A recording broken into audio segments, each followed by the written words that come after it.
का, जड़ कर्म चेतन बंधकारु कर्म के अवसान का, कह कर स्वरूप यथार्थ जग का, जो किया उपकार है उसके लिए जिन वाणी माँ को वंदना शत बार है, वंदना शत बार है, वंदना शत बार है। संप्रदाय क्या कहते हैं? ये 6 संप्रदाय ये कहते हैं, जैसे अलंकार संप्रदाय ये कहता है कि कविता की आत्मा क्या है।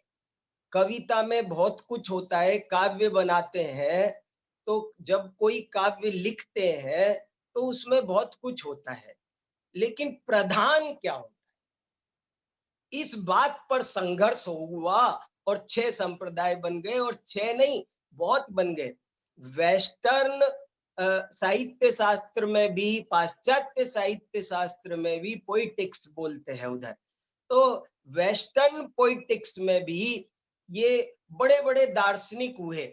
सुकरात ने भी काव्य शास्त्र पर किताब लिखी है, एरिस्टोटल ने भी लिखी है, कॉलरिज, इलियट, बड़े बड़े वेस्टर्न में भी बहुत बड़े बड़े साहित्य शास्त्री हुए हैं। और आखिर साहित्य कैसा होना चाहिए, किस किताब को साहित्य माना जाए और किस किताब को साहित्य न माना जाए, इस बात पर वो भी कसौटी है, होनी ही चाहिए। सोने की कसौटी जैसे होती है तो साहित्य की भी ऐसे थोड़ी है, कोई भी कुछ भी किताब लिख करके बाइंड करके लाके दे दिया तो वो साहित्य हो गया। वो साहित्य नहीं होता, हम पहले उसको हमारी कसौटी पर कसेंगे कि वो कौन साहित्य है, और तब उसे अप्रूव करेंगे और उसमें भी हम मार्क्स देंगे, ये 90% साहित्य है, ये 80% साहित्य है। तो दोस्तों बड़ी लंबी चौड़ी बातें हैं वो तो काव्य की आत्मा क्या है इस पर बड़ी बहस हुई। तो कुछ लोगों ने, अलंकारवादी लोग होते हैं, अलंकारवादी, वो क्या कहते हैं, अलंकार ही काव्य की आत्मा है, जिसमें अलंकार नहीं हो उस लेखन को हम साहित्य नहीं मानेंगे, उठा के कूड़े में फेंक दो। ऐसे ही रस संप्रदाय कहता है कि जिसमें रस हो, भरत मुनि इसके बहुत बड़े प्रणेता, बड़ा विस्तार, गजब, वो मुनि थे और उनका जैन दर्शन से बड़ा संबंध है। याद आ गई बात आपको, भरत मुनि ने ऐसा लिखा है कि जो दिगंबर साधु होते हैं, दिगंबर मुनि होते हैं, उनको साधु नहीं कहना चाहिए, उनको भगवान कहना चाहिए। देखो तो सही, भरत मुनि ने नाट्य शास्त्र में एक जगह लिखा कि दिगंबर साधु को और साधुओं को आप साधु कहो, लेकिन जो दिगंबर साधु होते हैं उनको तो भगवान शब्द से संबोधित करना चाहिए। मुझे तब ये समझ में आया कि हम लोग भगवान कुंद कुंद क्यों कहते हैं। पहले मैं लिखे कहीं देखता था भगवान कुंद कुंदाचार्य, तो मुझे बड़ा बुरा लगता था कि भगवान थोड़ा ही है वो जो भगवान लिखा। बाद में जब मैंने भरत मुनि को पढ़ा कि उन्होंने लिखा नहीं, दिगंबर मुनिराज छोटी मोटी चीज नहीं होते, उनको आप साधु मत बोलो, उनको भगवान शब्द से बोलो। खैर चलो, बहुत बातें हैं, हमारा वैभव अपरंपार है मित्रों, वो सब हम समझ सकें इसीलिए हमने ये उपक्रम प्रारंभ किया है। तो रस संप्रदाय कहता है कि रस ही काव्य की आत्मा है। रीति संप्रदाय कहता है कि रीति ही काव्य की आत्मा है। सबके सूत्र है, रीतिरात्मा काव्यस्य। मैं संस्कृत में उनके सबके आपको उदाहरण सुना सकता हूँ, बड़े बड़े भाम है, दंडी, बड़े बड़े धुरंधर एक से बढ़कर एक हुए हैं। हिंदी में भी, हिंदी साहित्य में भी रामचंद्र शुक्ल, डॉक्टर नगेंद्र, इन्होंने बहुत लिखा है। रामचंद्र शुक्ल का एक निबंध है 40 पेज का कविता क्या है, कविता किसे कहते हैं, इस पर चर्चा हुई। जब साहित्य का इतिहास लिखा जाए तो चर्चा हुई कि साहित्य आखिर किसे कहते हैं, क्या होता है, किसको हम इसमें प्रवेश दें और किसको प्रवेश न दें इसकी इतिहास की किताब में। तो ऐसे खूब चर्चा होती है, बहुत रोचक चर्चा है। अरे कभी पढ़ो तो सही, थोड़ी तो पढ़ो, देखो आपको बहुत आनंद आएगा। ऐसे सब संप्रदाय है। औचित्य संप्रदाय औचित्य को काव्य की आत्मा मानता है। वक्रोक्ति संप्रदाय वक्रोक्ति को काव्य की आत्मा, वक्रोक्ति ना हो तो वो कहता है साहित्य किस बात का हो। ऐसे ही ध्वनि संप्रदाय कहता है कि ध्वनि ना हो, और फिर ध्वनि किसे कहते हैं, ध्वनि कितने प्रकार की होती है, सब ने अपने अपने सिद्धांतों का बहुत विस्तार से वर्णन किया है। और अगर कोई जैन विद्वान काव्य शास्त्र को पढ़ ले, जैन आचार्यों के शास्त्रीय दृष्टिकोण को पढ़ ले और समाज के सम्मुख प्रस्तुत करे, तो मुझे पूर्ण विश्वास है कि आज के साहित्य शास्त्री वे विचारों को भी बहुत ही वैज्ञानिक, बहुत ही व्यावहारिक होने के कारण, सर्व कल्याणकारी होने के कारण उनका महत्व समझेंगे, और ये काम किसी को अवश्य करना चाहिए। ये साहित्य शास्त्र की मैंने आपको थोड़ी सी जानकारी दी। अब मैं ये कहना चाहता हूं, हमारा आज का टॉपिक है साहित्य शास्त्र के ज्ञान की आवश्यकता। हम लोग क्या करते हैं, साहित्य को तो पढ़ते हैं, हम ग्रंथों को पढ़ते हैं, लेकिन वे ग्रंथ कैसे बनते हैं, उनका जो रचना विधान है वो कैसे होता है, ये जानते नहीं है।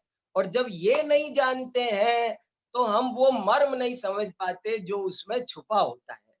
क्योंकि एक कहावत है ना, विद्वान एव विजानाति विद्वज्जन परिश्रमम, नहीं वंद्या विजानाति गुर्वीम प्रसव वेदना।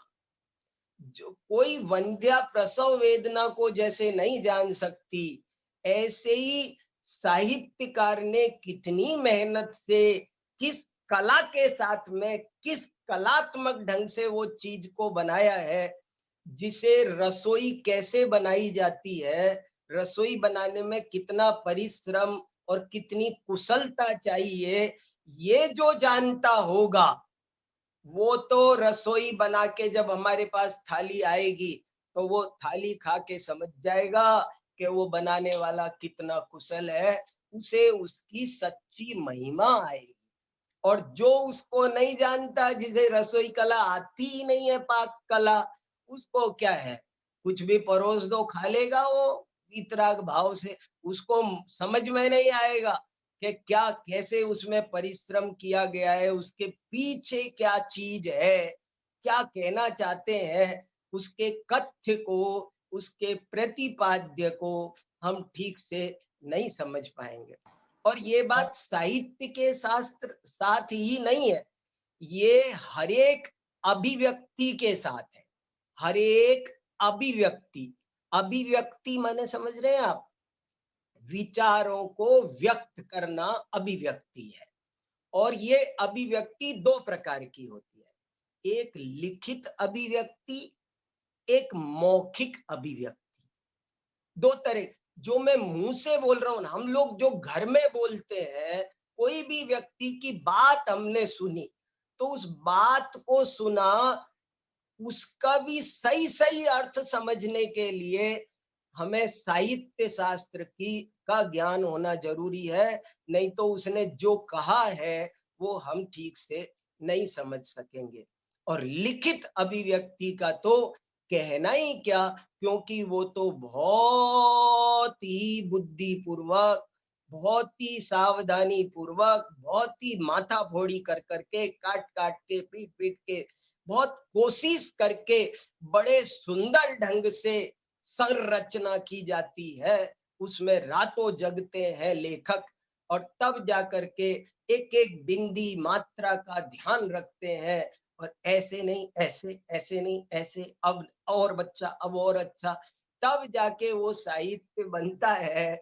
इसलिए हरेक साहित्य को, हरेक अभिव्यक्ति को समझने के लिए मैं एक वाक्य कहता रहता हूं, बहुत महत्वपूर्ण है, आज आप उसको फिर से सुनिए और बहुत याद रखिए। मैं आपको विश्वास दिलाता हूं, इस वाक्य में से आपको बहुत ज्ञान की प्राप्ति होगी। इसे थोड़ी देर बसा के रखना, अपने दिमाग में नोट करके रखना। वो वाक्य ये है कि किसी भी अभिव्यक्ति को समझने के लिए, किसी अभिव्यक्ति की जगह आप साहित्य लिख लो, ग्रंथ लिख लो, लेखक लिख लो, वक्ता लिख लो, किसी भी ग्रंथ को समझने के लिए उसकी भाषा शैली का ज्ञान होना अनिवार्य है।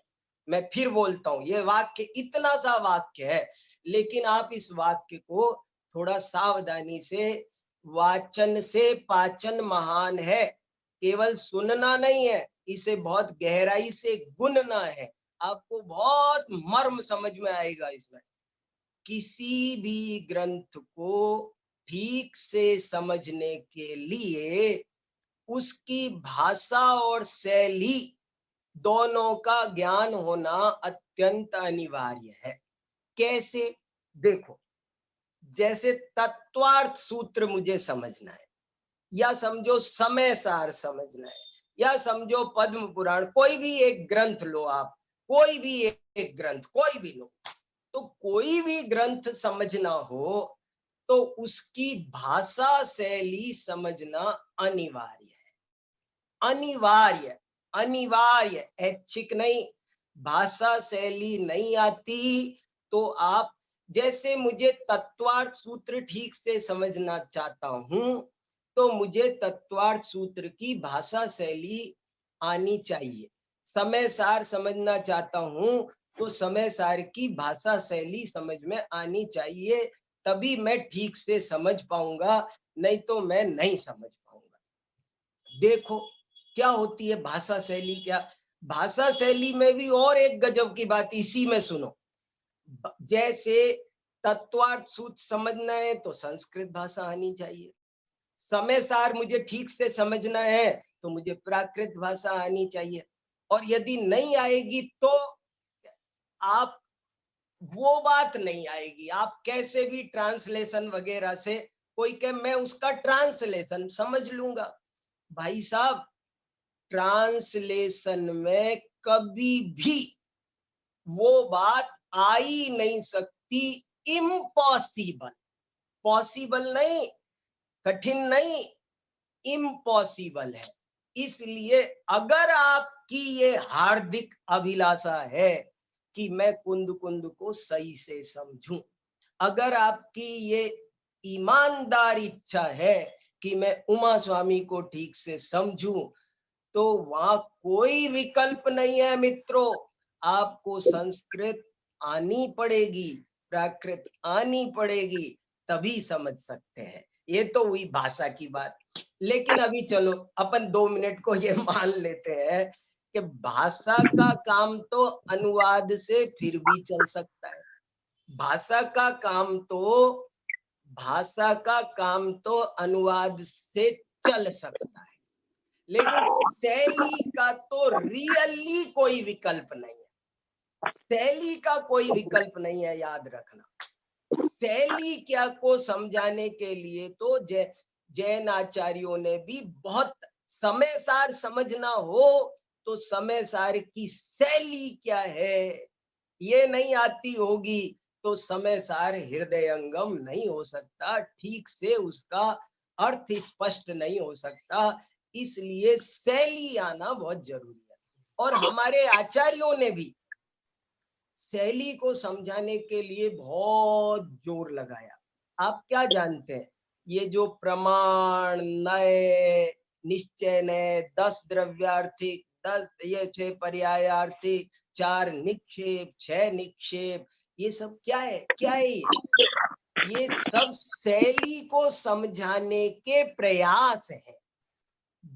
मैंने कल भक्तामर स्तोत्र में आपको एक बात कही थी कि बहुत शॉर्ट एंड स्वीट है बात, तो असली बात तो कथ्य तो, लेकिन उस कथ्य को समझने के लिए जो उसको वाक्य बनाकर जिस भाषा से समझाते हैं, लोग उसी से छल ग्रहण कर लेते हैं और जो कहा है वो ठीक से नहीं समझ पाते हैं, तो सब काम खराब हो जाता है। हम तो आपको कुछ कहना चाह रहे हैं, कुछ दिखाना चाह रहे हैं, और दिखाने के लिए हमने जिस वाक्य का अवलंबन लिया वो वाक्य आप तक ठीक से संप्रेषित नहीं हुआ।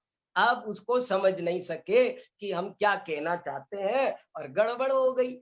इसलिए शैली का तो कोई विकल्प ही नहीं है। साहित्य शास्त्र शैली है, प्रमाण शास्त्र शैली है, नए शास्त्र शैली है, निक्षेप शास्त्र शैली है।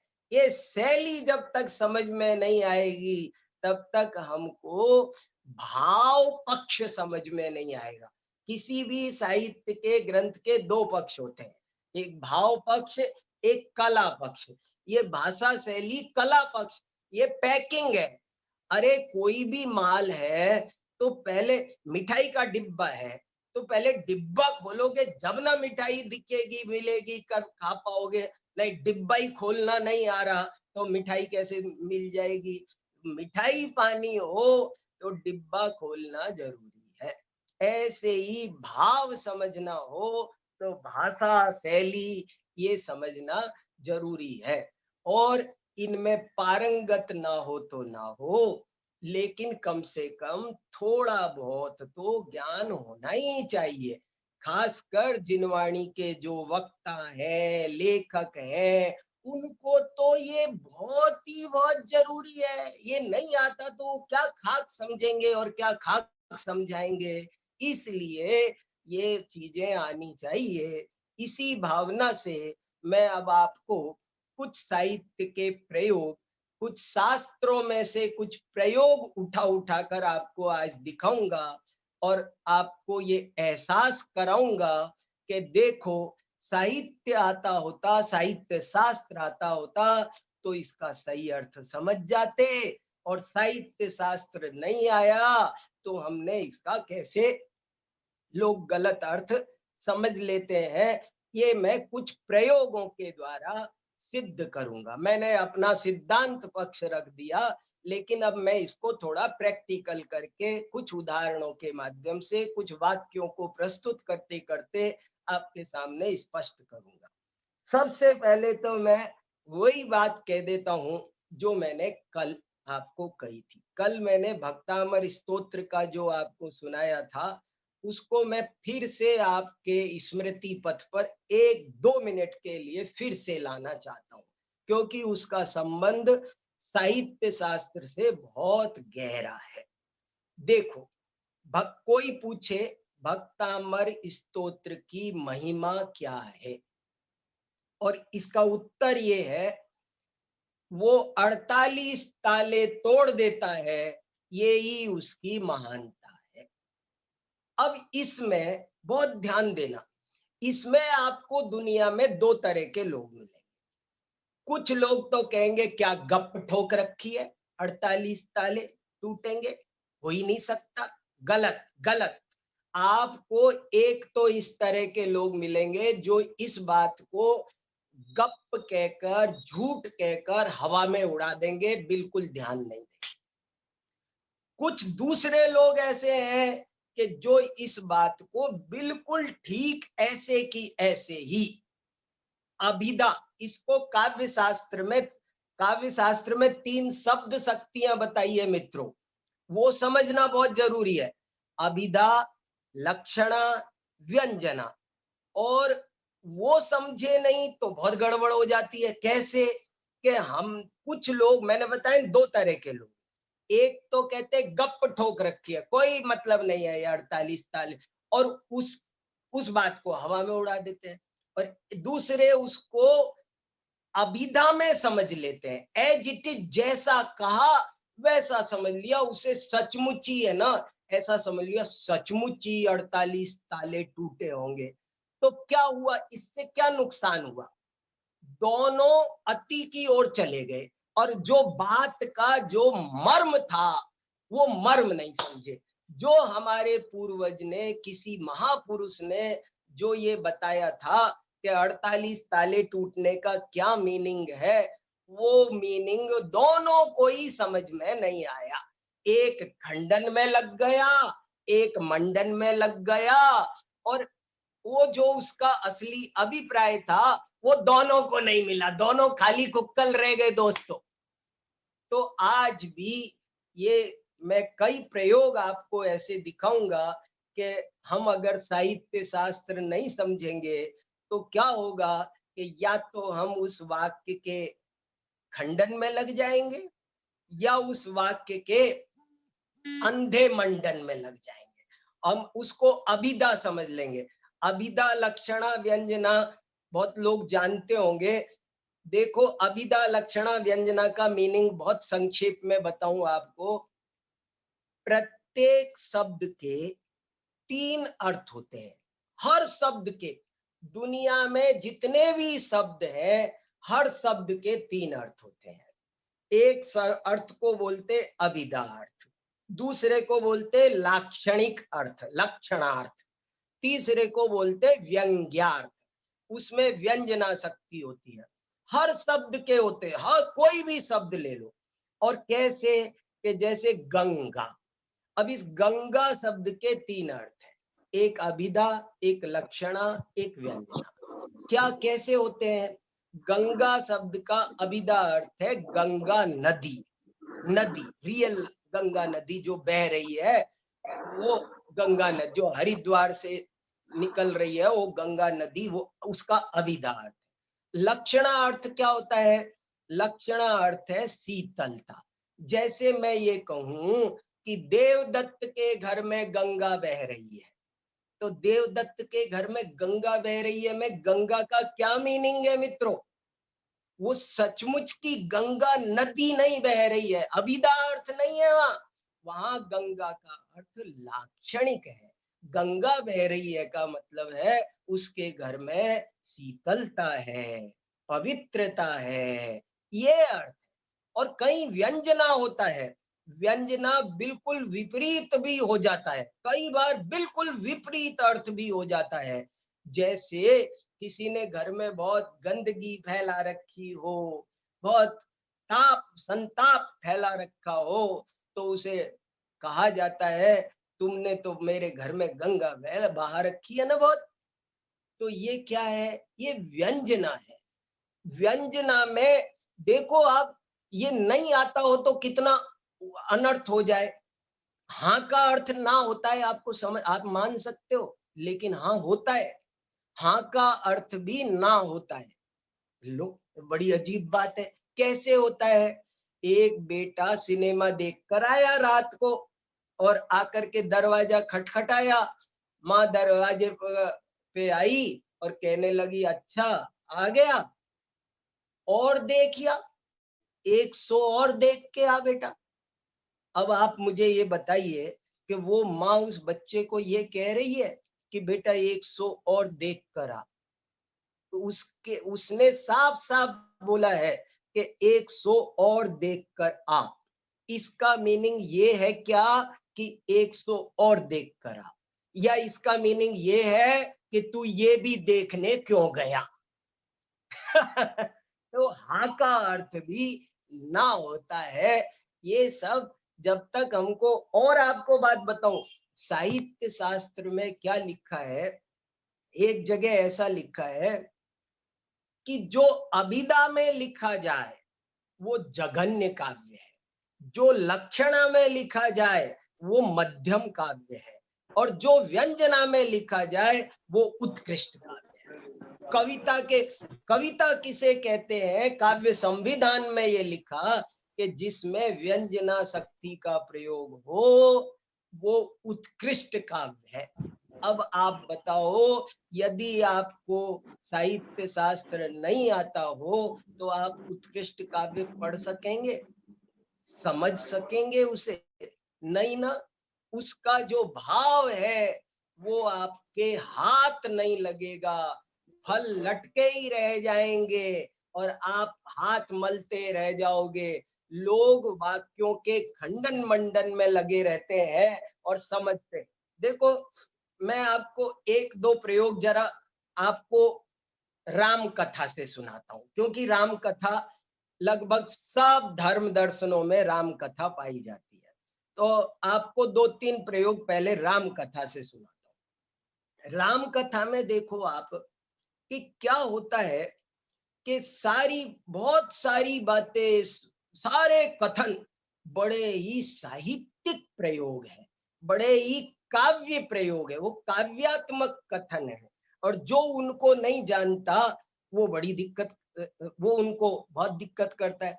जैसे हनुमान जी पहाड़ उठाकर लाए, तो हनुमान जी पहाड़ उठाकर लाए, इसका क्या मतलब है? आपने देखा होगा कैलेंडर बने हुए हैं और उसमें है ना, हनुमान जी सचमुच ही ऐसे हथेली पर पहाड़ उठा के ला रहे हैं। अरे इतना ही नहीं, चित्र वित्र बनाने की बात छोड़ो, रामलीला देखने गया हूं मैं, और आप भी गए होंगे रामलीला में, वहां सचमुच ही हनुमान जी को ऐसे पहाड़ हाथ में लेकर के उड़ते हुए दिखाया जाता है, वो उड़ रहे हैं। तो पहाड़ उठा के लाए। अरे असल बात क्या है मैं आपको बताता हूँ। बात क्या हुई कि वो वैद्य ने कहा कि भाई जल्दी से जाओ और उस पहाड़ पर ये इस टाइप की दवाई है, सूर्योदय से पहले पहले आ जाओ, तब तो ये लक्ष्मण बच जाएगा, नहीं तो मर जाएगा, जल्दी जाओ और ये दवाई लेकर आओ। हनुमान जी गए और वहां जाकर के कंफ्यूज हो गए कि यही दवाई है कि यही दवाई है, कौन सी दवाई, वो भ्रमित हो गए। उस जमाने में कोई फोन व्हाट्सएप तो कुछ चलते नहीं थे, फोन कर लेते, व्हाट्सएप से फोटो भेज देते, क्या करते हो।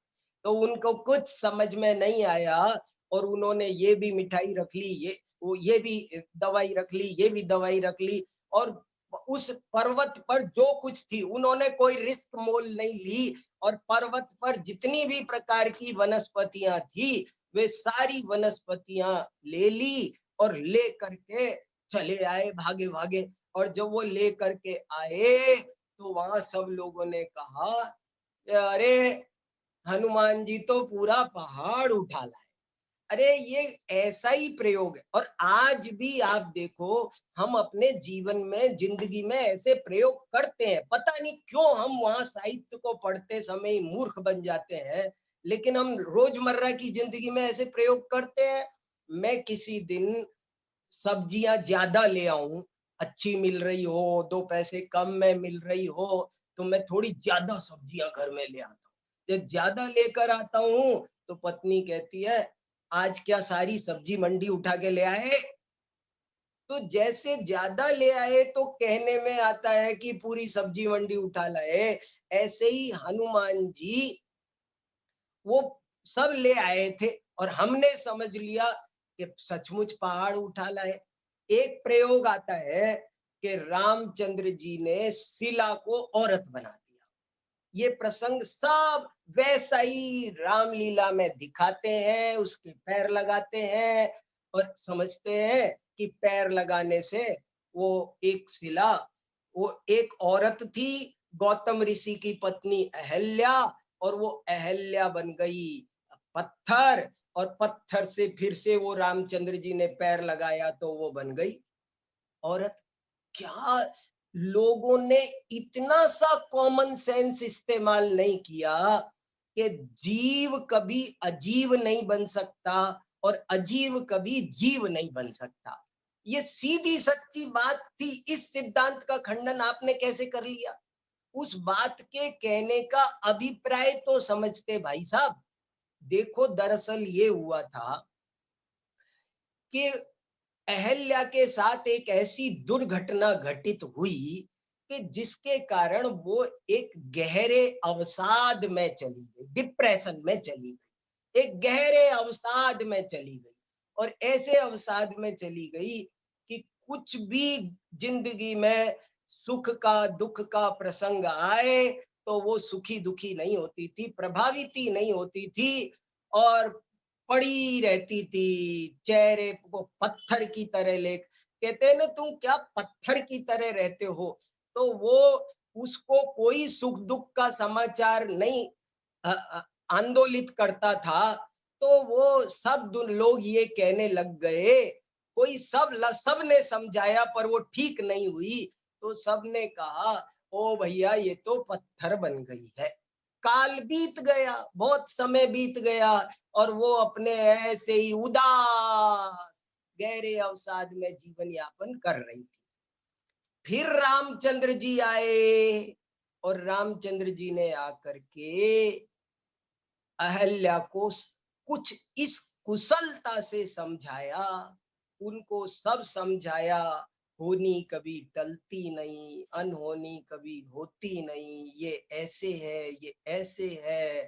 कैसे ज्ञानी लोग बहुत मुख चंद्र ते अमृत झरे, ऐसे बड़ी कुशलता से समझाने वाला बहुत कुशल होना चाहिए मित्रों। क्या नहीं हो सकता, कौन कहता है पत्थर पिघल नहीं सकता, लेकिन चाहिए वक्ता जबरदस्त चाहिए। देखो बहुत जबरदस्त वक्ता चाहिए। क्या काम नहीं हो सकता, किसे नहीं बदला जा सकता, ये बड़ी बात है। तो रामचंद्र जी ने कुछ ऐसा समझाया कि उसका डिप्रेशन दूर हो गया और वो नॉर्मल हो गई, फिर से नॉर्मल हो गई। तो सारी दुनिया ने कहा कि देखो रामचंद्र जी ने तो पत्थर की शिला को औरत बना दिया, उसके पैर लगाए। रामचंद्र जी जैसा महापुरुष, मर्यादा पुरुषोत्तम, किसी महिला के पैर लगाएगा? भला सोचो तो सही। अरे पैर लगाना माने उसके आंगन में पहुंचना।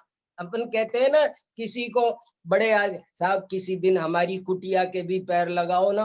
पैर लगाना माने आना, पधारना। वो उसकी कुटिया पर पधारे, ये पैर लगाना हो गया और उसको डिप्रेशन से बाहर निकाल दिया, ये शिला का हो गया। नाक काटना क्या है? सूपनखा की नाक। जरा सोचो, सोचो तो सही कि सूपनखा की नाक राम काट सकते? राम जो हमारी भारतीय संस्कृति का इतना बड़ा आदर्श हो, राम राम राम राम जब 133 करोड़ 30 करोड़ आदमी बोलते हो, वो राम इतना बड़ा महापुरुष किसी स्त्री की नाक काटता और काट लेता, तो क्या वो हमारी भारतीय संस्कृति का आदर्श रह सकता था? प्रातः स्मरणीय रह सकता था? कभी नहीं। जो नारियों का अपमान करते हैं वे हमारे आदर्श कभी नहीं हो सकते। जो नारी का सम्मान करते हैं, तो कितने बड़े रामचंद्र जी थे। वो रामचंद्र जी उसकी नाक नहीं काट। कोई कहे वो परेशान बहुत कर रही थी इसलिए काटा, नहीं, ऐसी बात नहीं है। वो क्या परेशान कर रही थी? पहली बात तो परेशान नहीं कर रही थी, मैं आपको बता रहा हूँ। और अगर कर रही थी भी तो रामचंद्र जी जैसे प्रवीण पुरुष को उस महिला से निपटने का क्या कोई और तरीका समझ में नहीं आया? उठा करके नाक काटेंगे? बिल्कुल गलत बात। बुद्धिहीन नहीं थे वो। तो हुआ क्या था? ये हुआ था कि सूपनखा अपनी सहेलियों के साथ वन में घूमने गई। वहां पर उसने राम लक्ष्मण को देखा। तो होती है लड़कियों को छूटी कोई मस्ती। तो वो सूपनखा को अपने रूप पर बड़ा गर्व था और उसने अपनी सहेलियों से कहा कि ये जो दो राजकुमार हैं, मैं इनको पटा के आती हूँ, मैं पटा सकती हूँ इनको, मैं इनको वशीभूत कर सकती हूँ। तो उस सूपनखा की सहेलियों ने कहा, तू इनको ऐरे गहरे नत्थु खैरे मत समझ, कोई ये गली छाप लड़के नहीं है, ये बहुत बड़े महाराज दशरथ के शीलवान कुलवान पुत्र है। इन पर तेरी दाल नहीं गलने वाली, ये डोरे नहीं डलने वाले तेरे। तू गलत सोच रहे। अरे मेरे पीछे अच्छे अच्छे सीटी बजाते फिरते हैं और अपने रूप गर्व में चली गई। और वहां उसने तरह तरह से अनुनय विनय हाव भाव जो कुछ कर सकती थी किए, जो बोल सकती थी बोले, मुझसे शादी करो ये, लेकिन कोई फायदा नहीं हुआ और वो वापस आ गई सहेलियों के पास में। तो सारी सहेलियों ने कहा, कटा ली ना नाक, कट गई तेरी नाक। ये नाक कटना एक मुहावरा है। अरे हमको लोकोक्तियां नहीं पता, मुहावरे नहीं पता, तो हम कैसे बताओ शास्त्रों का अर्थ। मैं क्या करूं, मेरे इधर कुआं है इधर खाई है, तो कोई के कहाँ है तुम्हारे कुआं कहाँ है खाई कहाँ है। अरे तू मुहावरा नहीं समझ रहा, कुआं खाई का मतलब क्या है, हम मुहावरे नहीं जानते, तो कैसे शास्त्रों को समझने की हम उम्मीद कर सकते हैं। सीता जी की अग्नि परीक्षा जरा देखो। अब बस रामायण का ये प्रयोग सुना के बात आगे बढ़ाता हूं। देखो सीता जी की अग्नि परीक्षा हुई, सब लोग क्या समझते हैं, आप जगह जगह देखो मंदिरों में चित्र बना रखे हैं, आग का कुंड है, लपटें उठ रही है और सब रामचंद्र जी आदि बैठे हैं और सीता को उसमें कुदवाया जा रहा है। बोले साहब ऐसे ऐसे आग का कुंड जलाया गया और सीता जी उसमें कूद गई और वहां पर है ना, फिर वो सारा आग का कुंड पानी बन गया, कमल खिल गए, कमल कमल खिल गए और ऐसे ऐसे सब घट। लेकिन आप आपसे अब मैं जरा प्रैक्टिकल, आप सोचो जरा शांति से सोचो, रामचंद्र जी और सारे बड़े बड़े महापुरुष ऋषि मुनि सब बैठे थे वहां, बड़े बड़े महर्षि, और वे सब किसी स्त्री को आग के कुंड में आग का कुंड जलाते और उसे कूदने को कहते। एक नंबर के मूर्ख और मिथ्या दृष्टि होते अगर ऐसा कहते तो। ऐसा पॉसिबल ही नहीं। अच्छा सीता भी, मैं कहता हूं अगर उन्होंने कह भी दिया तो सीता सम्यक दृष्टि ज्ञानी, वो आग में कूदने तैयार होती। आत्महत्या का प्रयास, आत्मघाती, आत्मघाती महापापी नरकगामी बनती। वो सम्यक दृष्टि, कोई सम्यक दृष्टि दूसरे को अग्नि में कूदने की सोच भी नहीं सकता कहने की बात, और न कोई कूद सकता, ऐसा संभव ही नहीं है। तो क्या है कि अग्नि परीक्षा एक मुहावरा है।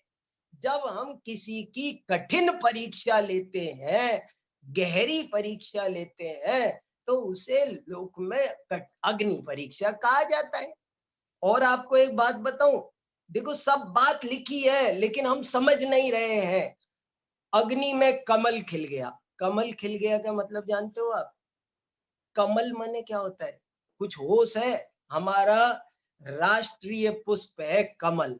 कमल माने, कमल माने अनासक्ति, जो जल बीच कमल, कमल शब्द वैराग्य का प्रतीक है। कमल बोल दो ना तो कमल माने अभी मैंने आपको बताया ना, अभिधा लक्षणा व्यंजना, यहाँ कमल का अभिधा अर्थ नहीं है, यहाँ कमल का अर्थ है लक्षणा। वो यहाँ कमल वैराग्य का प्रतीक है।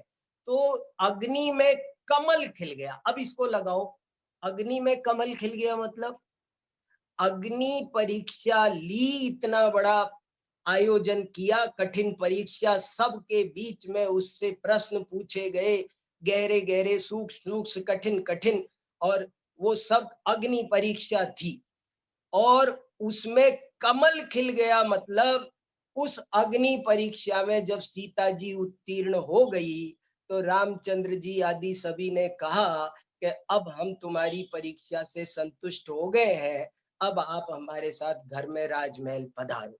तो सीता ने कहा मैंने संसार देख लिया, अब मुझे कोई राजमहल नहीं जाना है, मैं दीक्षा लेने जा रही हूँ, और वो आरिका बन गई। इसको पब्लिक ने कहा कि अग्नि में कमल खिल गया। अग्नि में कमल खिलना का मतलब जानते हो क्या हो, अग्नि में कमल खिला माने कहाँ तो ऐसी परीक्षा हो रही थी और कहाँ पर उसे वैराग्य हो गया, दीक्षा ले ली। तो सारी दुनिया तब से आज तक कह रही है कमाल हो गया साहब, अग्नि में कमल खिल गया। और जानते हो उसके बाद क्या कहा जाता है? उसके बाद ये कहा जाता है कि साहब बाद में सीता जी पृथ्वी फट गई और उसमें समा गई। सीता जी पृथ्वी में समा गई। पृथ्वी में समा गई माने, और जो वही देखो मैं आपको बता रहा हूं, अगर आप साहित्य शास्त्र नहीं समझोगे तो या तो खंडन करने में लग जाओगे बातों की में, या आप उनकी अंधश्रद्धा करने लग जाओगे, उनको अभिधा रूप में एज इट इज समझने लग जाओगे और मर्म से वंचित रह जाओगे। मैं चाहता हूं आप मर्म से वंचित ना हो, इसलिए मैं आपसे कह रहा हूं कि आप चीजों को ठीक से समझें। ये पृथ्वी में समा गई का मीनिंग भी समझते हैं। पृथ्वी में समा गई का मीनिंग जानते हो? देखो तो सही, पढ़ के तो देखो, शास्त्र तो देखो उठा करके। सीता जी ने जिन गणनी आरिका से दीक्षा ली थी, उन माता जी का नाम है पृथ्वीमती। पृथ्वीमती माता जी से दीक्षा ली थी। तो एक अच्छा शिष्य, अब आज तक उसने जीवन में बहुत उतार चढ़ाव देखे, बहुत सब कुछ देखा, और अब से उसने निर्णय किया कि अब मैं इधर उधर कहीं नहीं उलझूंगी, और पृथ्वीमती माता जी को अपना जीवन समर्पित कर दिया। और जो पंच महाव्रत आदि पाले, वो नाना प्रकार से वो आरिका जीवन, उस जीवन में रम गई, उनको उनको अपना आदर्श बना के उसमें रम गई। तो दुनिया ने कहा कि सीता जी की अग्नि परीक्षा हुई, कमल खिले, वे पृथ्वी में समा गई। अब देखो कैसी कैसी बातें हैं, लेकिन हम समझते नहीं है और बहुत दिक्कत होती है। इसलिए मैं आज आपको प्रेरित कर रहा हूं कि थोड़ा बहुत साहित्य शास्त्र का भी ज्ञान करो भैया, जरूरी है ये सब। हम श्रमण संस्कृति के उपासक हैं, श्रम से मुंह मत मोड़ो। श्रमण संस्कृति के उपासकों को श्रम से मुंह नहीं मोड़ना चाहिए। हमारा भला कोई और नहीं करेगा, हमारी समझ जब ठीक होगी तो हमारा भला होगा। तो इसलिए ठीक से सब बातों को समझो। अब आपको और दो चार प्रयोग दिखा देता हूं, हमारे पास में अभी 8-9 मिनट बच्चे हैं। आपको और बहुत प्रयोग है मेरे पास, आज फिर मैं आपको लेख दूंगा। जो लोग सुन रहे हैं और रियली मेहनत करना चाहते हैं, उनको देखो मैं बहुत मेहनत कर रहा हूँ, मैं खुद पढ़ रहा हूँ और आपको उस पर लेख दे रहा हूँ। आप लेख भी पढ़ना, ये सुनना, साथ में लेख भी पढ़ना, तो आपका ज्ञान बहुत निर्मल होगा और बहुत लाभ होगा। आप बहुत तरक्की करोगे, आप शास्त्रों के मर्म को समझ पाओगे। इसलिए मैं ये सब मेहनत कर रहा हूं। चलिए दूसरे और एक आधा प्रयोग देखो। देखो एक प्रयोग आता है कि सेठ सुदर्शन को सूली पे चढ़ा दिया गया और वो सिंहासन बन गई। ऐसी आप खासकर कथा साहित्य में तो इतनी बातें हैं, और मुझे लगता है 99% लोग, 1%, एक आधा परसेंट इसलिए बता रहा हूं कि कोई लड़ने झगड़ने ना लग जाए, और कोई थोड़े बहुत समझदार समझ भी रहे होंगे, लेकिन ज्यादातर लोग इनका सही अर्थ समझ ही नहीं रहे। कथा साहित्य में ऐसे ऐसे प्रयोग है कि वो सोमा सती की कहानी आती है, उसमें क्या होता है कि वो सास सोमा सती को नाग देती है, घड़े में रख करके सांप देती है, नाग देती है। और जब वो सोमा सती उस नाग को लेती है तो वो हार बन जाता है, हीरे का हार। और हीरे का हार बना तो सास देखती है, अरे ये तो हीरे का हार। तो कहती है ला बहू जरा दिखाना। तो सास के हाथ में वो देती है, तो सास के हाथ में जाते ही वो नाग बन जाता है। अब मैं आपसे फिर पूछना चाहता हूँ, वही अहल्या जैसी बात हो गई। देखो नाग जीव द्रव्य है, हार पुद्गल द्रव्य है, क्या ये संभव है कि एक जीव द्रव्य, साफ साफ आचार्यों ने वज्र लेख लिख रखा है, जीवो ही तावत क्रम नियमित आत्म परिणाम उत्पद्यमानो जीव एव, अजीवोपि क्रम नियमित आत्म परिणय उत्पद्यमानो अजीव एव। जीव कभी अजीव नहीं हो सकता और अजीव कभी जीव नहीं हो सकता। और ये क्या हो रहा है फिर, ये हार का नाग कैसे बन रहा है, नाग का हार कैसे बन रहा है, ये क्या मामला है ये? तो हम तो कुछ दिमाग ही नहीं लगाते, हमारी सारी बुनियादी सिद्धांत गलत हो जाए लेकिन हमको परवाह ही नहीं है, हम वैसा ही मानते चले आते हैं। अरे भाई साहब, नाग, हार, ये सब लाक्षणिक प्रयोग है, इनके लक्षणार्थ है। नाग माने मौत का कारण, नाग माने विष, और हार माने कीर्ति का कारण। हार पहनते हैं कि नहीं? हार पहनना मतलब सम्मान वृद्धि, गौरव वृद्धि, यशो वृद्धि का जो प्रतीक है वो हार है। और जो नाग है वो मृत्यु का प्रतीक है। तो सारा षड्यंत्र खेल रही थी सास। तो जब वो सोमा सती ने देखा तो सोमा सती के हाथ में तो बनता था वो हार और इसके हाथ में बनता था नाग। माने सास के हाथ में आए तो वो दुनिया में सास की अपकीर्ति का उसको पनिशमेंट मिल जाए, दंडित हो जाए, मृत्यु दंड मिल जाए, इसका कारण सिद्ध हो रहा था वो। इसलिए कहा कि इसके लिए तो ये नाग है, सास के लिए नाग और बहू के लिए हार। क्या मतलब है इसके? बहू की ये घटना, आप क्या जानते, अगर सोमा के साथ ये घटना नहीं घटित होती तो आज तक आप उसके गुणगान करते, वो इतिहास में अमर हो गई। दुखों से आदमी अमर हो जाता है, जिनको जीवन में दुख नहीं आए उनको इतिहास नहीं याद रखता है, जिनमें दुख आए तो सोमा सती अमर हो गई, उसके लिए वो हार बन गया। होगा नाग, लेकिन वो नाग उसके लिए हार बन गया, उसका कुछ नहीं बिगड़ा, लेकिन उसकी कीर्ति अजर अमर हो गई। इसलिए कवि ने लिखा कि उसके लिए वो हार सिद्ध हुआ। और ये सास के लिए ये सब षड्यंत्र का जब भंडाफोड़ हुआ तो सास को मृत्यु दंड दिया गया।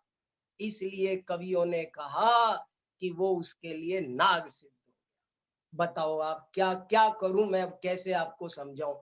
लेकिन हमारे यहाँ कोई समझ के राजी नहीं इन चीजों को। ऐसे ही मैं वो सुना रहा था आपको कि सेठ सुदर्शन को सूली पर चढ़ाया गया, सेठ सुदर्शन को सूली पर चढ़ाया गया। और फिर क्या हुआ? सब कहते हैं कि सेठ सुदर्शन को सूली पर चढ़ाया गया और वो सिंहासन बन गया। सिंहासन बन गया माने ऐसा, वो जो सूली है, वो रस्सी है या जो कुछ भी है, वो ही अविदा रूप में वैसी फिजिकली, वो भौतिक रूप से एक सूली का यंत्र, वो सिंहासन नहीं बन गया था। ऐसा नहीं है बिल्कुल भी। क्या गजब की बात है। तो फिर क्या हुआ, क्या था कि हुआ ये था कि उसको सूली तो का आदेश तो सुनाया गया था, सब बिल्कुल क्लियर कट आदेश सुनाया गया था कि इनको सूली पर चढ़ा दिया जाए। और सेठ सुदर्शन ने कोई जरा सा स्पष्टीकरण भी नहीं दिया और सब बात पूरे नगर में व्याप्त हो गई कि सेठ सुदर्शन को सूली पर ले जाया जा रहा है। ले जाया गया, सूली पर चढ़ाने की सारी तैयारी कर ली गई, सब कुछ हो गया। लेकिन इतने में ही किसी तरह बात की सच्चाई प्रकट हो गई, बात की असलियत राजा के सामने, जनता के सामने उजागर हो गई। और सेठ सुदर्शन जैसे इतने बड़े शीलवान महापुरुष को सबने पहले से भी ज्यादा ऊंचे दर्जे पर बिठाया और ऊंचा महान बन गया वो, तो और महान बन गया। तो जनता ने कहा कि देखो साहब, सूली का सिंहासन बन गया। क्या है वो, उस पर तलवार का प्रहार किया और वो पुष्पहार बन गई। क्या मतलब है इसका? उन मुनि महाराज पे तलवार का प्रहार किया, और तलवार का प्रहार किया तो क्या हुआ? बोले साहब तलवार का प्रहार किया, ये कैसे हुआ होगा? कोई सोच के राजी नहीं है, कोई समझ, ये हुआ क्या, कैसे हुआ, करके दिखा दो, लाओ कोई करो। तलवार मैं तलवार डालूं पुष्पमाला बन जाएगी? कोई सोचता ही नहीं है। अरे पुष्पहार सम्मान का प्रतीक है, उसकी यश कीर्ति बढ़ गई, ये मतलब है। कहाँ तो ये घटना हो रही थी, कहाँ ये घटना हो रही थी। तो मित्रों, आज का समय हो गया, मैंने आपको थोड़ा सा प्रेरित करने का प्रयास किया। मेरे पास और बहुत सारी बातें हैं, इस संदर्भ में भी है, लेकिन कल मैं आपके साथ किसी दूसरे विषय के साथ में उपस्थित होऊंगा, और इस विषय पर जो 2 लेख आज आपको दूंगा, आशा है आप उन 2 लेखों को भी पढ़ेंगे। और तब तक के लिए आप मुझे अनुमति दीजिए। जय जिनेन्द्र। हाँ, ध्यान दीजिए, जो कल भक्तांबर की महानता के ऊपर व्याख्यान हुआ था, तो सर्वोदय अहिंसा के चैनल के डिस्क्रिप्शन में हमने 2 लेख कल उसके अपलोड कर दिए थे, और उनको हमने ग्रुप्स पर भी शेयर कर दिया था। इसी प्रकार आज जो भाई साहब लेख देंगे, वो लेख भी हम उसकी सर्वोदय अहिंसा का जो यूट्यूब चैनल है, वहां पर उसको हम अपलोड कर देंगे, तो वहां से आप उन लेखों को ले सकते हैं। इसी प्रकार आगे जो विषय आएंगे, उनके लेख भी हम वहां पर अपलोड कर दिया करेंगे। साहित्य शास्त्र के ज्ञान की आवश्यकता, इस विषय पर हमने भाई साहब का बहुत बढ़िया व्याख्यान सुना। किसी भी अभिव्यक्ति या ग्रंथ को समझने के लिए उसकी भाषा शैली का ज्ञान होना अनिवार्य है। इसे भाई साहब ने अनेकानेक उदाहरणों के माध्यम से समझाया। आशा है कि हम इस चीज को समझेंगे और जीवन में उतारने का प्रयास करेंगे। अभी जिनवाणी स्तुति।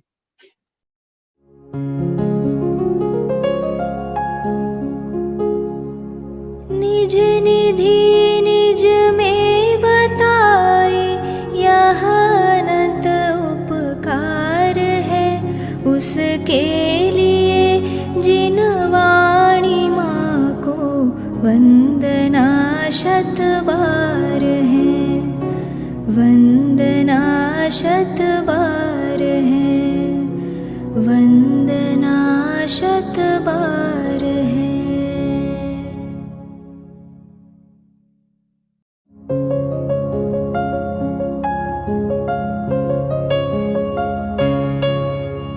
हे जिनवाणी भारती, तो ही जपो दिन रैन, जो तेरी शरणा गहे सो पावे सुख चैन। जा वाणी के ज्ञान ते सूझे लोकालोक, सो वाणी मस्तक नवो सदा देत हो ढोक, सदा देत हो ढोक।